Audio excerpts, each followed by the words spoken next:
Hey everybody, I'm David with Bolivar Live, and once again it's our Aran and Franklin show. I'm here with Dave, with Aran and Franklin. Chandra and I talked about the fortified building, and it's really intrigued me. Dave's going to give us some more information today about actually the roof part, because Dave, if I'm not mistaken, if someone's going in and putting a new roof on because it's an older house maybe and the heat's got to the shingles, you don't have to have the whole house fortified. You can actually have just the roof area fortified. Am I correct? That is correct. Yes, you can actually just do the roof and get a fortified roofing designation.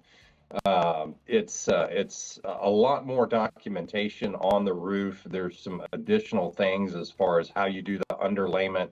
They want the roof deck re-nailed with a specific nail and a specific pattern in order to keep the roof sheathing down. And then we go into the roof underlayment. They give you several options, but some of them are to put tape on all of the seams of the plywood sheathing to keep water penetration out. Right. Another one is using an ice and water shield, which is a fully adhered membrane that goes over the roof, which is a really good option. It's also a little pricey. And then, they just want a lot of documentation. They want enhanced nailing patterns on all the shingles. And This even if is all you this is all done through photos and stuff, right? It's all done through photos. We really have to meet with the roofer and go over with them how the roof is going to be installed, because there's some very specific things, especially on the perimeter edges, that they want. They want a fully adhered starter strip. They're really trying to keep that first course of shingle, which is the ones that are most prone to being blown off. They're really trying to keep those intact.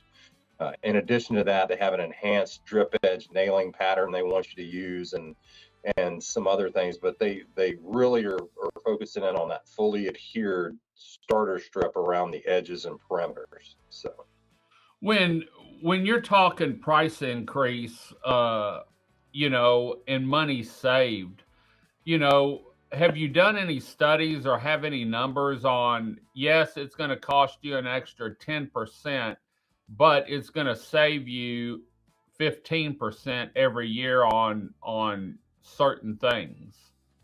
right, so it's generally going to cost you about $75 a square.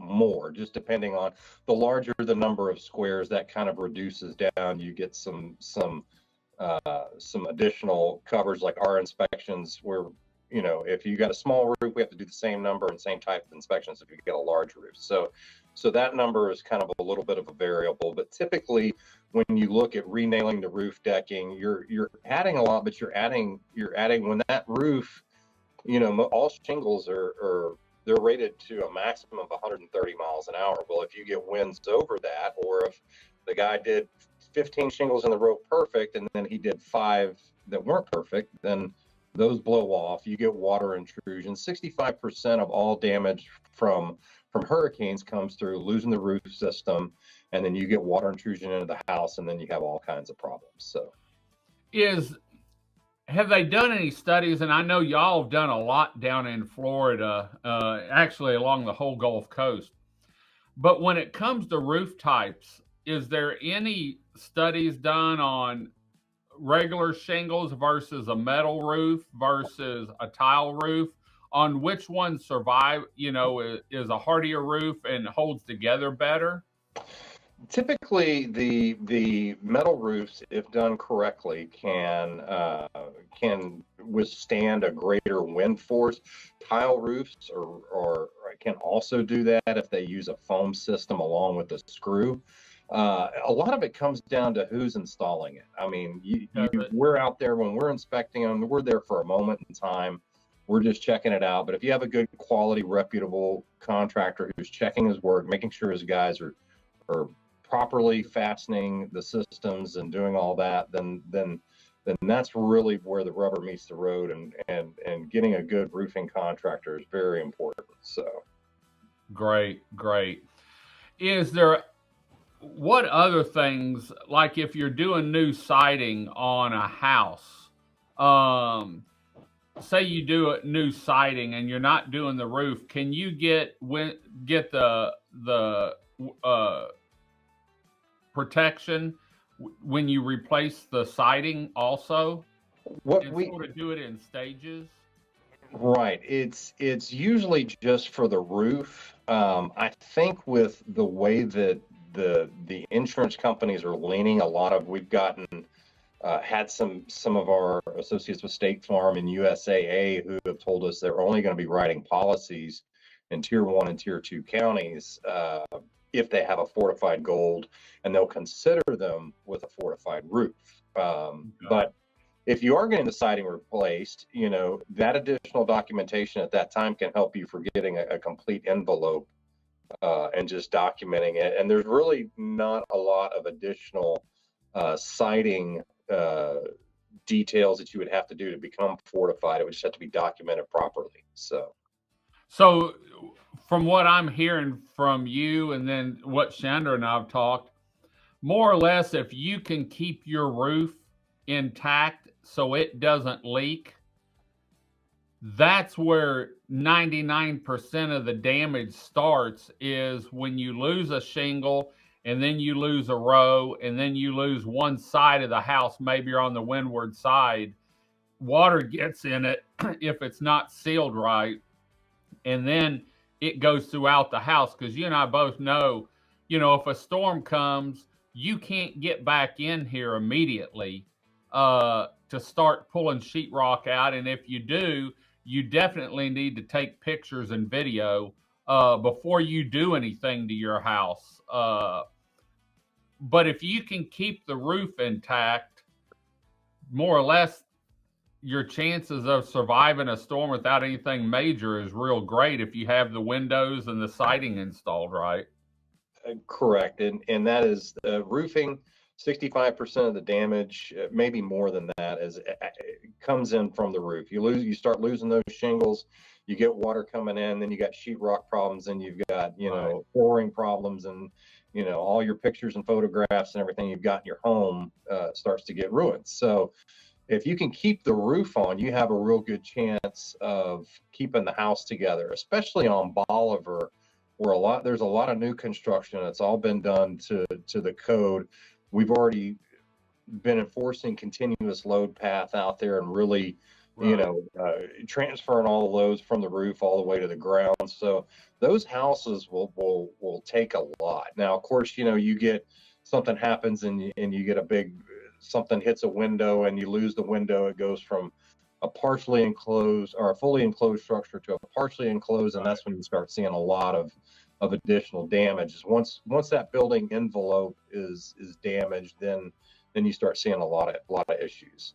Well, and during Ike, we had a lot of old houses down here, and I felt, one, we had tornadoes down here, but two, you get one house that's older house built on the old pilings, the creosote where they were rotten, and that house went down, and then it floated into another house, and it went down or leaned over, tore it up, and it was just a domino effect. I think a lot of it was down here, and it was not funny, but you could go to certain areas and that's where everything was piled up. If there was a catch there, it all piled up there. Either it washed away with another wave, or it was there whenever we returned.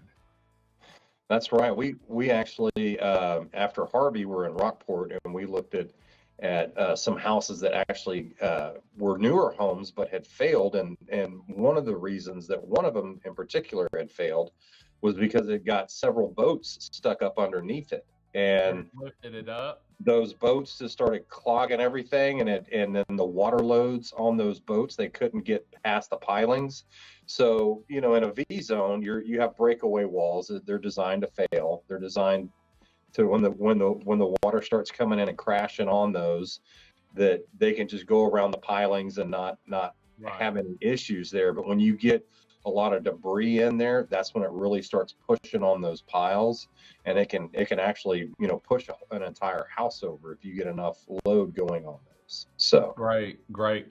Well, if people want more information on the fortified building and maybe the roof, maybe they're going to get a roof put on this year, where can they go to get more information on that?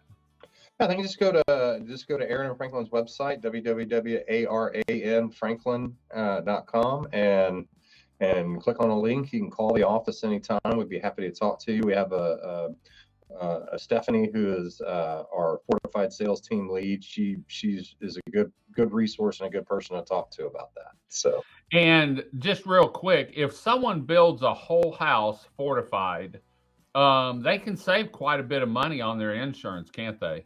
they absolutely can. Even doing the roof, you can save. You're going to save money if you go through a State Farm or Farmers. Now, if you use an impact rated shingle too, you can save through TWIA. But the entire house, we had recently a customer who was getting quotes of $16,000 plus, and when they looked at applying the fortified designation through State Farm, it cut it more than half. Really? So yes, and that's the lifetime of the home, as long as State Farm's writing policies in the area. Yeah. Right. And, one thing is the cost of the home is one, most people are going to finance it. And so it may make your payment a little higher.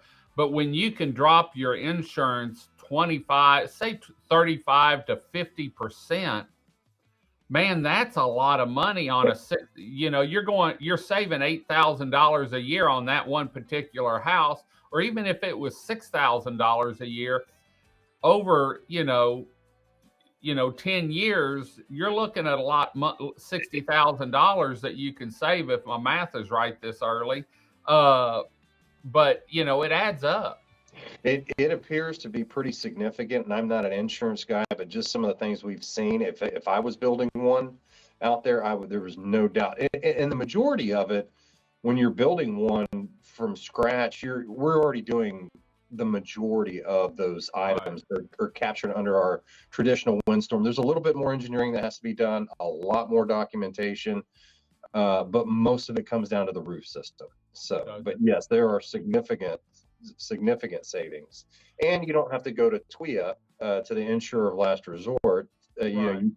It opens you up. You may have other insurance people who are competing for your business. You have a fortified property, they know it's built to their standards. It's actually the insurance agencies are the ones that develop the fortified program. So this isn't just Texas. This is anywhere. The fortified goes all along the coast, whether you're in Florida or you're in Texas.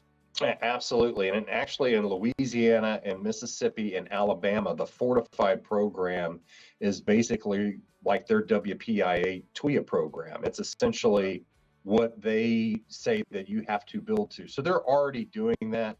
There's talk of bringing it to Texas. It hasn't happened yet, but it certainly looks like it's trending in that direction, especially as TWIA looks to depopulate and get out of writing all of this risk on the coast. Right. They want other insurance agents to come in and share this risk. And if that makes your house more marketable, I mean, think about it. If you go to sell your house in a few years after building it, people are they're looking at saving $6,000 or $8,000 a year, on their insurance, and they can get a nice State Farm policy or a USA policy or whatever, then they're that's probably attractive to a buyer. So real quick, what if you're doing a fortified home in a Cobra zone? Does it save you any money? Cobra zones are just, they're tough. Certain companies just do not write Cobra zones at all.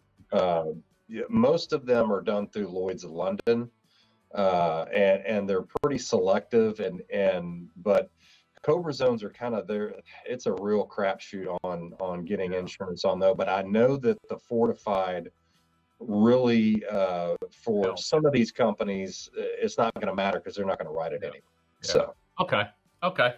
Well, for more information on the fortified home program and for the strong home protection program, where they come out once a year and inspect your home and give you an engineered report on what your home's conditions it's in, which will help in the long run. And it'll also let you know what you need to fix maybe before hurricane season starts or when the rental season starts down here. So, Dave, thanks for joining us today. We'll be back next week with another show with Aran and Franklin on the coastal area. Until next time, I'm David with Bolivar Live. Y'all have a great day, great week. Come see us. God bless, and bye-bye.